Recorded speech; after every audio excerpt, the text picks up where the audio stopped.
cool. I ain't said nothing. Just ready to go to Cleveland. That's all. I'm tired. All right, we'll start down front. Joe.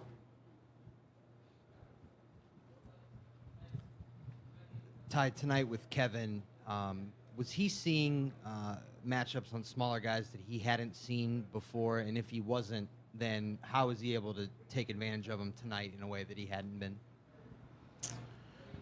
Damn, I left my sheet in there. No, I had another one. I had some. We had watched film, yesterday, and we just showed that when we was running certain actions, they were switching the guards onto him. So we was having Kyle, when he sets that screen, he pops back to get out, and then we was able to take advantage of the mismatches early. And then in the second half, they went small, and we was able to post Kevin against EJ and DeRozan a few times. Dave. How much of Kevin Love's performance tonight do you believe helped open up LeBron to take over the way he did? I mean, it's been like that for even last series. I thought Thaddeus Young and Nate McMillan's game plan was to take Kevin out of the series. So even when LeBron drove, Thaddeus never helped. He just stayed on Kevin's body. Did a good job of just being physical, pushing him off his spots.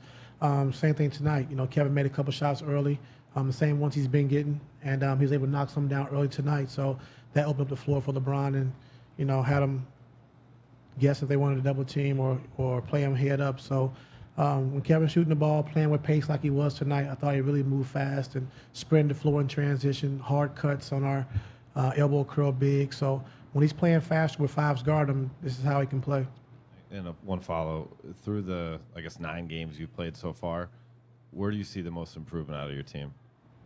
Offensively, I think, we're able to get some shots. We're making some shots, playing with more pace. And, I just think our offense has picked up.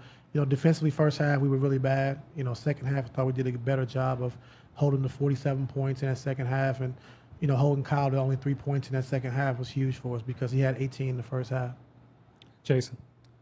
Third quarters were such a problem for you a lot this season and even into the first round. You played them, I think, close to even in the third quarter in game one and really took command of the game in the third tonight. What's been the difference in the series? I don't know. Just came out with a sense of urgency, knowing what was at stake. I thought we did a great job of closing the half, and we closed the half so good. We wanted to come out and establish something early in that third quarter. So the guys got out early and got a good warm-up, and we scored 37 points in that third quarter, so that was good for us offensively. And then, holding them to 24 points in that third quarter was big for us as well. Michael. Ty, Michael Grange from Sportsnet. Do you guys, are you starting to feel like seeing the signs of your team getting on a roll the way they have in previous postseasons, ignoring that first series, but 128 points and 3 turnovers, it's pretty good. Yeah, only turning the ball over 3 times. When we get shot attempts, that's usually a good sign for us. Either we're going to make shots, but also more importantly, we get a chance to get back and get our defense set because we turn the basketball we can't get back. As far as playing better, I would say yes. We still can play better, of course, but having 5 guys in double figures again tonight, Jeff Green, Jeff, Kevin, Bron, and JR, again, so we keep getting, 5 guys in double figures. We'll start to come around and, things will look better for us. Back row right. Coach, pregame you said, I don't see a 130-point game, but if I do, I hope it's from us. You almost got there tonight. How did the mindset change when you were down in the first half, coming out onto the floor in the second half? I thought defensively, we let our guards down. I thought we were scoring easily, and we stopped defending. We didn't talk. We didn't communicate our coverages. But, in that 3-minute timeout, we talked about just, finishing the half strong and locking down defensively. And we got some stops, and we was able to come in at halftime, I think, down 2, and we felt the momentum, kind of changing and turning. And then we came out and had a good third quarter, so that's kind of what won the game for us. Stay on the back right. Chico Nisha on CBC Sports. Ty, how have you seen the development of Kevin this year in that center position? How has he grown over the year? It's been good for him, He made the All-Star team, playing the 5. I think we can use him in different situations now, like running wide pin downs for him, like he's a guard, and, curling him out of the corner with bigs guarding him. And then, when he's running the floor, bigs are just, they're taught to run back to the paint. So if he's sprinting the floor in transition and Bron's coming full speed, he's going to get open threes in transition like he got a couple tonight. So, when the fives are guarding him, he has to just do a better job just playing faster, which he did tonight, and making sharp cuts, which he did. And he really set the tone for us early in that first quarter. Front row left, Marla. Did you sense a different attitude from Kevin today, like this morning or maybe in the first half? No, he's been the same. And Jeff Green's threes, I thought there was kind of a dagger one there after a timeout.